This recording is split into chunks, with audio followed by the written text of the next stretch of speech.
2024 లేదా 25లో డిగ్రీ లేదా బీటెక్ చదివారా? సాఫ్ట్‌వేర్ జాబ్ కోసం ఎదురు చూస్తున్నారా? అయితే కోడ్ జ్ఞాన్ 100 డేస్ కోర్సులో చేరండి. జాబ్ సాధించండి. నమస్తే సార్. నమస్తే అండి. సార్ ఈరోజు గోల్డ్ ప్రైస్ చూస్తే మనం 24 క్యారెట్స్ 1,50,000 ఉంది. అలాగే సిల్వర్ కూడా 2,80,000 మనకు కనిపిస్తుంది. ఈ 2 డేస్‌లో సిల్వర్ కూడా 40,000 తగ్గింది. అలాగే గోల్డ్‌లో కూడా మనకి నిన్నటికి ఈ రోజుకి కూడా వేరియేషన్ కనిపిస్తుంది. ఇంకా తగ్గే అవకాశాలు కనిపిస్తున్నాయా? ఇప్పుడు మనం కొనుక్కోవడం బెటర్ అంటారా? ఏమంటారు అసలు? సో, గుడ్ న్యూస్ ఏంటంటే గోల్డ్ కొంచెం తగ్గిందండి. అది అంతకుముందు మొన్న లాస్ట్ 1 వీక్ నుంచి కూడా ఫాల్ ఉంది. సరే ఇవాళ మార్నింగ్ కూడా చూసుకుంటే నిన్న క్లోజింగ్ వచ్చి 1,50,000. ఇవాళ మార్నింగ్ 2,000 తగ్గి 1,48,000 ఉంది. ఇప్పుడు ప్రెజెంట్ మళ్ళీ రికవర్ అయింది. 1,50,000కి వచ్చింది.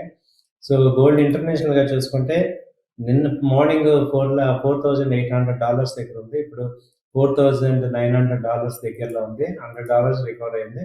సో, ఇవాళ మేజర్ న్యూస్ ఏంటంటే ఇరాన్, యూఎస్ఏ అణుపరీక్ష ఒప్పందం మీద మీటింగ్ అనేది స్టార్ట్ చేశారు. వాళ్ళు కలుస్తున్నారు. సో, దానివల్ల ఏమవుద్దంటే ఇంటర్నేషనల్‌గా కొంత పీస్ ఆఫ్ మైండ్ అనేది రావడం జరుగుతుంది. ఎప్పటినుంచో కూడా డొనాల్డ్ ట్రంప్ ఇరాన్ అణుపరీక్షల్ని ఆపాలని చూశారు. సో, శాంతి ఒప్పందాలకు మాత్రమే వాడాలి అని చెప్తున్నారు. దాంతో ఏమవుతుందంటే నిన్నటిదాకా ఈ యుద్ధం ఒకటి వస్తదా అమెరికాకి, ఇరాన్‌కి అని వాళ్ళ ఈ అమెరికా, యూఎస్ఏ షిప్స్ అన్నీ కూడా అక్కడికి వెళ్ళటం ఒక రకమైన యుద్ధ వాతావరణాన్ని క్రియేట్ చేసాయి. బట్ అవన్నీ కూడా నార్మల్ అయినాయి. అలాగే ఇరాన్‌లో కూడా అన్రెస్ట్ బాగా వచ్చింది మొన్నటిదాకా. దాదాపు ఒక 30,000 మంది చనిపోయారు. ఆ సివిల్ వార్ అనేది స్టార్ట్ అయింది. అది కూడా కొంత సద్దుమణిగిందని అర్థమవుతుంది. సో, ఈ 2 వార్తల వల్ల ఇంటర్నేషనల్‌గా కొంచెం పీస్ నార్మల్ అయింది. గ్రీన్ ల్యాండ్ మీద ఆయనేం మాట్లాడకుండా ఉండటం, ఇవన్నిటి వల్ల కొంచెం గోల్డ్, సిల్వర్ తగ్గుతున్నాయి. సో, ఈ రీజన్స్ నార్మల్ అవుతున్నాయి. సో, కొంచెం డాలర్ ఇండెక్స్ అనేది పెరుగుతుంది. సో, ఒక రేంజ్‌లో అయితే వస్తున్నాయి. అంటే తగ్గిపోతున్నాయంటే మరీ 1,20,000, 30 ఏం రావట్లేదు. ఇక్కడ స్టేబుల్ అయింది. ఇంటర్నేషనల్‌గా చూసుకుంటే 4,900, 4,700 మధ్యలో ట్రేడ్ అవుతున్నాయి. అలాగే సిల్వర్ పాయింట్‌కొస్తే ఇంటర్నేషనల్‌గా ఇప్పుడు $73 ఉంది. ఇంతకుముందు అది $120 నుంచి ఇప్పుడు 73కి వచ్చింది. అంతకుముందు లో ఎంత అంటే 70, 68 అలా వచ్చింది. సో, అదే రేంజ్‌లో ప్రెజెంట్ ఉంది. సో, సిల్వర్ ఇండియన్ మార్కెట్‌లో చూస్తే మొన్న 2,30,000 M6 రేట్స్ నేను చెప్పేది. 2,30,000 దగ్గర ఉండి ఇప్పుడు మొన్న 2,90,000 దాకా ఎళ్ళి మళ్ళీ ఇప్పుడు 2,70,000, 50 దగ్గర ట్రేడ్ అవుతున్నాయి. సో, ఇప్పుడేంటంటే ప్రెజెంట్ చూసుకుంటే 2,50,000 దగ్గర సిల్వర్ ట్రేడ్ అవుతుంది. అది అంతకుముందు 2,30,000-50 మధ్యలో రేంజ్‌లో ఉంది. సో, సిల్వర్, గోల్డ్ ఏంటంటే ప్రెజెంట్ ఒక రేంజ్‌లో ఉన్నాయి. అంటే విపరీతమైన స్పీడ్ గాని, అదివరకట్లాగా రోజుకి 20,000, 30,000 మూవ్‌మెంట్ అయితే రావట్లేదు. ఇండియన్‌లో కూడా పెద్దగా లేదు. అక్కడ కామెక్స్‌లో గాని, ఇంటర్నేషనల్‌గా కూడా లేదు. నార్మల్‌గా రేంజ్ మూవ్‌మెంట్ అనేది కనపడుతుంది. సో, ఇదేంటంటే కొంచెం ఈ స్పీడ్ తగ్గింది అనేది అంటే యాక్టివ్ పార్టిసిపేషన్ అనేది తగ్గిందనేది అర్థమవుతుంది. యాక్చువల్‌గా మనము డైలీ కూడా ఈ గోల్డ్ ప్రైస్, సిల్వర్ ప్రైస్ చూస్తుంటే మార్నింగ్ ఒక రేటు, ఆఫ్టర్‌నూన్ ఒక రేటు, ఈవినింగ్ ఒక రేట్‌గా తయారైపోయిన పరిస్థితి కనిపిస్తుంది సార్. ఏ టైంలో కొనుక్కోవాలంటారు? కొనుక్కునే వాళ్ళు కూడా ఎందుకంటే ఈవినింగ్ మార్కెట్ క్లోజింగ్ టైంకి ఒక ప్రైస్ ఉంటుంది. మళ్ళీ ఒక 4, 5 అవర్స్‌కే రేట్స్ కూడా మారిపోతున్న పరిస్థితులు అయితే కనిపిస్తూ ఉన్నాయి. ఇప్పుడున్న టైంలో ఇన్వెస్ట్‌మెంట్ పెట్టుకుంటే బెటర్ అంటారా? ఆర్నమెంట్స్ కొనుక్కుంటే బెటర్ అని చెప్తారా సార్? ఇప్పుడు కొనే వాళ్ళకి ఏంటి? ఇంకా కొంచెం ఏమైనా తగ్గే అవకాశాలు ఉన్నాయా? ఇప్పుడు మీరు చెప్పిన కొన్ని రీజన్స్ వల్ల? ఇంతకు ముందులో పోలిస్తే కొంత తగ్గింది రేటు. కొంచెం రిలీఫ్ వస్తుంది. ఇది కంటిన్యూ అవుతుందా? లేకపోతే ఇంకా పెరిగిపోతుందా అనేది ప్రెజెంట్ ఉన్న వాతావరణం ఎక్కడ కూడా క్లారిటీ ఇవ్వట్ల. ఆ చర్చలు అవన్నీ నార్మల్ అవ్వాలి. అవన్నీ జరగాలి. వాళ్ళు ఓకే అనాలి. సో, ఈ ఇంకా హీట్ అలాగే ఉంది. సో, ఏది కూడా ఇమ్మీడియేట్‌గా సర్దుబాటు అయిపోయింది. అంతా ఫ్రీ అయిపోయిందని లేదు. అక్కడ ఒక పక్క ఈ రష్యా, ఉక్రెయిన్ డీల్ అలాగే ఉంది. అలాగే ఈ అన్నీ అలాగే ఉన్నాయి. ఏది వరల్డ్‌లో కూడా ఏది మారలేదు. ఓన్లీ ఇండియాకిను, యూఎస్‌కి ట్రేడ్ డీల్ అయితే జరిగింది. అదొకటి మార్పు వచ్చింది. అలాగే యూరోపియన్ యూనియన్‌కి ట్రేడ్ డీల్స్ జరుగుతున్నాయి. సో, కాబట్టి ఏంటంటే ఎకానమీ ఫ్రీగా ఉంది. అయితే యుద్ధ మేఘాలు ఏమి కూడా ఫ్రీగా లేవు.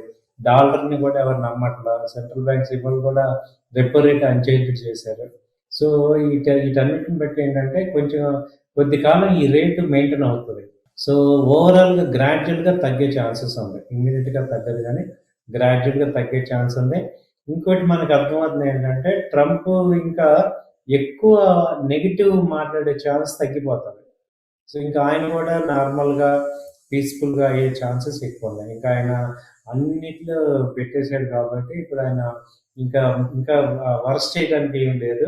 సో, ఇంకా పాజిటివ్ చేయడానికి ఛాన్సెస్ ఉన్నాయి. సో, మన India first time crude oil, Venezuela crude oil కొనాలని వీళ్ళు ప్రపోజల్ పెట్టారు. మొన్నటి నుంచి కొన్నారు అనేది న్యూస్ వచ్చింది. సో, కొంత అటు యూఎస్‌కి ఫేవరైజ్ చేస్తున్నారు. ఇటు రష్యాకి కూడా ఫేవర్ చేస్తున్నారు కాబట్టి, ఇంక ఈయన మన మీద మాట్లాడటానికి ఏముండదు. అలాగే ఇంటర్నేషనల్ ఇష్యూస్‌లో కూడా ఈయన యాక్టివ్‌గా ఇన్వాల్వ్ అవ్వటానికి పెద్దగా ఏం లేవింక. ఇరాన్ ఒకటి నార్మల్ అయిపోయిందంటే ఇక అన్నీ మామూలు. యెస్. అంటే సార్ చాలా మంది గూడా ఇంకా 70, 80 వేలకి గోల్డ్ వచ్చేస్తుందేమో అప్పుడు తీసుకుందామని కూడా ఒక అపోహలో అయితే ఉన్నారు. ఒక్కసారి మనం 1,85,000 మార్జ్ అయితే మనం చూసాం. ఇక్కడ మార్క్ కనిపించింది. బట్ ఇప్పటి వరకు మనం చూసుకుంటే 1,50,000, 48 మధ్యలో ఉంది కాబట్టి ఇంకా తగ్గే ఛాన్సెస్ ఉందా? చాలా మంది ఒక 80,000 వరకు గూడా వస్తది గోల్డ్ అనే దీంట్లో ఉన్నారు. నిన్న మీకు ఒక ఎగ్జాంపుల్ చెప్తాను. అసలు నాకే ఆశ్చర్యం వేసింది. ఒక లేడీ అన్నమాట. మొన్న గోల్డ్‌లో 5,00,000 ప్రాఫిట్ వచ్చాయి. అయినా తీసుకోకుండా ఇంకా పెరుగుతుంది. 1,80,000, 2,00,000 అయిపోతుంది. 1,80,000 అలా ఉన్నప్పుడు 5,00,000 ప్రాఫిట్స్ వచ్చాయి. అయినా కానీ ప్రాఫిట్ బుక్ చేయకుండా ఇంకా 2,00,000 అయిపోతుంది అనుకోని, అదే వాళ్ళేం చేశారు మళ్ళీ తర్వాత 4 రోజులు అయ్యేపాటికి 5,00,000 ప్రాఫిట్ పోయి -2,00,000 అయింది. ఆ 2,00,000కి ఇప్పుడేమైంది ఇంకా తగ్గిపోతుందనే ఫియర్‌తో ఆ 2,00,000 లాస్ట్ బుక్ చేశారు. మనం ఎంత చదువుకున్నా, ఎంత తెలివిగల వాళ్ళమైనా, మనం ఎంత టాలెంట్ అయినా గానీ, ఈ స్టాక్ మార్కెట్ గానీ, ఈ రేట్లు మనని మాయకు అమ్మేస్తుంటాయి. అంటే రియాలిటీని మనని యాక్సెప్ట్ చేయనిది. ఎందుకంటే ఇప్పుడు వాళ్ళేం తక్కువోళ్ళని కాదు నేను చెప్పేది. మనందరం ఏమి తెలివి తక్కువల వాళ్ళమో లేకపోతే మనకేం మైండ్ లేదని కాదు. ఇప్పుడు 5,00,000 ప్రాఫిట్ సంపాదించటం అనేది ఎంత కష్టం మామూలుగా ఒక 5,00,000 సంపాదించడం. వాళ్ళకి ఏం మాయ కమ్మేసింది ప్రాఫిట్ అంటే 5,00,000 ఉంది నేను బుక్ చేసుకోవాలి అనేది లేకుండా ఇంకా పెరిగిపోతుంది, ఇంకా పెరిగిపోతుందని మనం ఇదవుతుంటాం. మనం ఇప్పుడు మాట్లాడుకోవాల్సింది, అర్థం చేసుకోవాల్సింది ఏంటంటే ఒక అనలిస్ట్‌గా మేము చెప్పాల్సింది ఏంటంటే రియాలిటీ థింకింగ్ కావాలి. అది 80,000 రావచ్చు, 60,000 రావచ్చు, లేకపోతే 2,00,000 రావచ్చు, 3,00,000 రావచ్చు. అసలు మీరు మెటల్స్‌ని గాని దేన్ని మనం ప్రీడిఫైన్ చేయలేము. ఉన్న రేట్లని మనం ఎలా వాడుకుంటున్నాం, మనం ఎక్కడ ఇన్వెస్ట్ చేస్తున్నాం, మనం రీజనబుల్ ప్రాఫిట్స్ వస్తున్నాయా అనేది చెక్ చేసుకోండి. సో, మార్కెట్స్ ఇప్పుడు మనం 20,000 క్రితం నుంచి చూస్తే గోల్డ్ 20,000 నుంచే ఉంది. ఇప్పుడు మొన్న 80,000 ఉన్నప్పుడు ఎన్ని కేజీలు కొన్నాం అందరం? హ్మ్. సో, 80,000 ఉన్నా మనం కేజీలు కొనలేము. 8,00,000 ఉన్నా కొనలేము. కాబట్టి మనం 80,000 ఏంటంటే ఉన్నప్పుడేమో మళ్ళీ 50,000కి వస్తుందేమో అని వెయిట్ చేసాం సార్. ఇప్పుడు మళ్ళీ 1,50,000 ఉన్నప్పుడు మళ్ళీ 80కో, 1,00,000కో వస్తదని చూస్తున్నాం. 100%. సో, ఈ మైండ్ సెట్ మనల్ని ఏం చేస్తుందంటే, మనని రియాలిటీ థింకింగ్‌లోంచి మార్చేస్తుంది. సో, మీరు గోల్డ్ గాని, సిల్వర్ గాని ఏ రేట్‌లో కొన్నా గాని, ఆ రేటు మనం అమ్మటానికి లేదు అనుకున్నప్పుడు కొనుక్కోవటమే ఇక రేటు. హ్మ్. సో, అది 60,000 వస్తుందా? లేకపోతే 1,00,000 వస్తుందా కాదు. లేదు నేను ఇన్వెస్ట్ చేస్తాను. లాంగ్ టర్మ్ పాయింట్ ఆఫ్ వ్యూలో నేను ఇన్వెస్ట్ చేస్తానంటే సిల్వర్ బీస్, గోల్డ్ బీస్ కొనుక్కోండి. ఫ్యూచర్స్‌లో ట్రేడ్ చేస్తున్న వాళ్ళు కంపల్సరీ ప్రాఫిట్ గాని, లాస్ కానీ ఒక రీజనబుల్ అమౌంట్ బుక్ చేసేయాలి. అలాగా మీరు ఆ ట్రేడర్ అంటే ట్రేడింగ్ మైండ్ సెట్ ఏంటంటే జస్ట్ లైక్ ప్రాఫిట్ ఎంత, లాస్ ఎంత చూసుకోవటమే. అలా కాదు నేను ఇన్వెస్టర్‌ని అంటేప్పుడు మీకింకా ఒక గోల్ పెట్టుకోవాలి. ఆ గోల్ రీచ్ అయ్యేదాకా ఇన్వెస్ట్ చేస్తూ ఉండాలి. సో, మే రేట్లు పెరుగుతుంటాయి, తగ్గుతుంటాయి. మనం ఆ మాయలో పడకూడదు. సో, మనమేంటంటే ఒక రియలిస్టిక్‌గా ఉండాలి. పెరిగేటప్పుడేమో ఎళ్ళిపోతుందని భయపడుతున్నాం. తగ్గేటప్పుడేమో ఇంకా కిందకెళ్ళిపోతుందంటున్నాం. సో, ఈ రీజన్ నుంచి ఇప్పుడు మన పేరెంట్స్ వాళ్ళు అలాగే ఫీలయ్యి, మనం గూడా అదే మైండ్‌లో ఉంటే ఇంకా మనం ఏం నేర్చుకున్నాం? సో, ఇప్పుడేంటంటే రియలిస్టిక్ థింకింగ్ ఇప్పుడు 1,60,000 నుంచి గబుక్కన 80,000కి, 60,000కి ఎళ్ళే అవకాశాలు ఎలా ఉంటాయి? ఒకసారి మనం మామూలుగా ఆలోచిస్తే.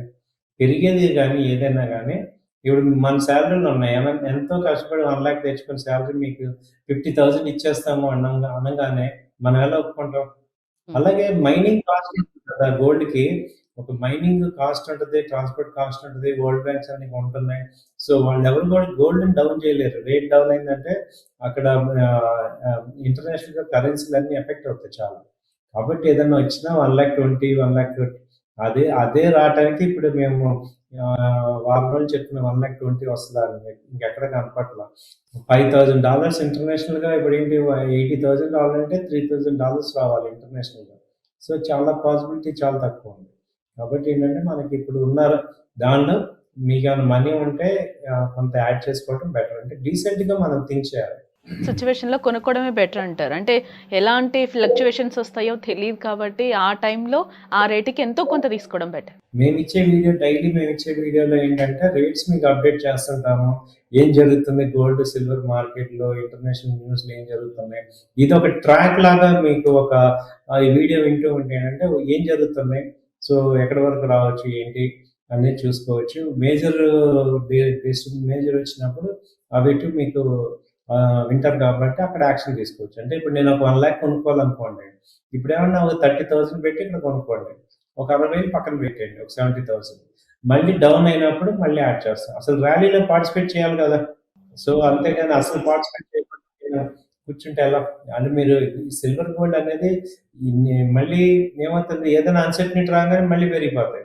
హ్మ్. సో, అంటే ఆ పొటెన్షియల్ ఉంది. అంటే ఒక హై లెవెల్‌కెళ్ళి తగ్గిందన్న మాత్రాన ఇది తగ్గిపోయినట్టు కాదు. దానికి ఆ పొటెన్షియల్ ఉంది కాబట్టి మనందరికి ఇదొక ఆపర్చునిటీ లాగా తీసుకోవచ్చు. ఇప్పుడు 4,00,000లో కొందాం అనుకునే వాళ్ళు 2,60,000, 50,000 వచ్చినప్పుడు మనం హ్యాపీగా కొనుక్కోవాలి కదా! అంటున్నాను నేను. సో, కానీ అక్కడ మీరు ఆ రోజు కొనుక్కుందామంటే మళ్ళీ ఇప్పుడు 4,20,000, 25,000 అవుతుందా? అవ్వదా? అనేది మళ్ళీ ఇక్కడ ఒక కన్‌ఫ్యూజనే స్టార్ట్ అవుతుంది సార్ మళ్ళీ. ఈ కన్ఫ్యూజన్ 4,20,000 ఉన్నప్పుడు లేదు కదా! 4,20,000 రేట్ ఉన్నప్పుడు అప్పుడు మనం తగ్గాలనే కొన్నాం. చూసాం మళ్ళీ. ఇప్పుడు ఏమనుకోండి ఇంక 1,00,000 వద్దేమో అక్కడ కొందాం. ఇది రియాలిటీ థింకింగ్‌లోకి రావాలి. హ్మ్. అంటే 2 లాక్స్ ఇప్పుడు 50% ఫాలో అవ్వటం అనేది చాలా గ్రేట్. హ్మ్. సో, అలాంటిది ఏమవుతుందంటే ఇప్పుడు 50% ఫాలో అయిందంటే గ్రేట్ మీకు మంచి వస్తున్నప్పుడు ఇప్పుడు మొన్న కూడా మేము అదే చెప్తున్నాం. స్టాక్ మార్కెట్స్ మీకు లాస్ట్ ఫ్రైడే రేట్లకి ఇవాళ రేట్లకి 20% దాకా పెరిగిపోయాయి. హ్మ్. సో, మనం ఏంటంటే ఇక్కడ తక్కువున్నప్పుడు కొనుక్కోవాలి గానీ, ఇంకా తగ్గుతుంది, ఇంకా తగ్గిపోతుందని బాధపడటం అలా కాదు. కొంత అమౌంట్స్ అలా ఇన్వెస్ట్ చేసుకోండి. ఎక్కడికక్కడ ఇన్వెస్ట్ చేసుకుంటేనే బెటర్. యెస్. యెస్. సార్ అంటే మార్కెట్స్ గూడా మనం చూస్తున్నాము. అంటే కొంచెం అంటే స్టాక్ మార్కెట్స్ ఐ మీన్ నేను చెప్పేది. అంటే ఇప్పుడు మనం కొంచెం సిల్వర్, గోల్డ్ గూడా కొంచెం డౌన్ ఫాల్‌లో కనిపిస్తుంది కాబట్టి అసలు స్టాక్ మార్కెట్స్ ఏ విధంగా ఉన్నాయి సార్? అంటే ట్రేడ్ చేసే వాళ్ళ పరిస్థితి ఏ విధంగా ఉంది? అంటే గత 10, 11 డేస్ నుంచి కూడా మనం చూస్తున్నాం స్టాక్ మార్కెట్స్ కూడా ఏ విధంగా ఉన్నాయి అననేది. ఏమన్నా మార్కెట్స్ పుంజుకున్నాయా? ఏంటి అందరికి కొంచెం గుడ్ న్యూస్ లాగా ఉందా? లేకపోతే ఏంటి? అవునండి. స్టాక్ మార్కెట్స్ అయితే బానే పుంజుకున్నాయండి. నిఫ్టీ వచ్చి 25 అంతకుముందు 25,200 అలా ఉంది. ఇప్పుడు 25,800 అలా వచ్చింది. ట్రెండ్ అంతా బానే ఉంది. కొంచెం కిక్ స్టార్ట్ ఇప్పుడే స్టార్ట్ అవుతుంది. కాన్ఫిడెన్స్ లెవెల్స్ మార్కెట్‌లో పెరుగుతున్నాయి. సో, మంచి ర్యాలీ వచ్చిందిప్పుడు. సో, ఇంకా ర్యాలీ సస్టైన్ అయ్యి ఇంకా కాన్ఫిడెన్స్ లెవెల్‌కి వస్తదనమాట. సో, అలాంటి టైం అంటే ఆఫ్టర్ పాజిటివ్‌గానే ఉంది బడ్జెట్ స్టాక్. తర్వాత కొంచెం మార్కెట్ పుంజుకుందనే చెప్పొచ్చా సార్?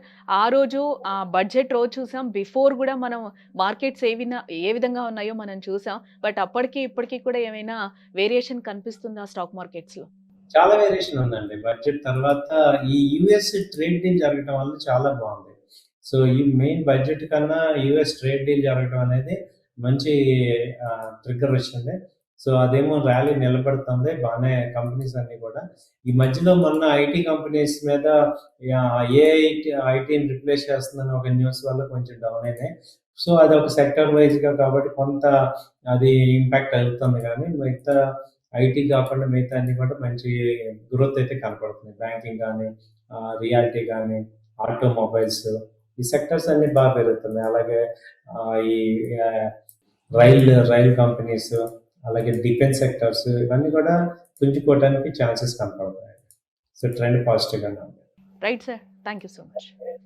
Thank you.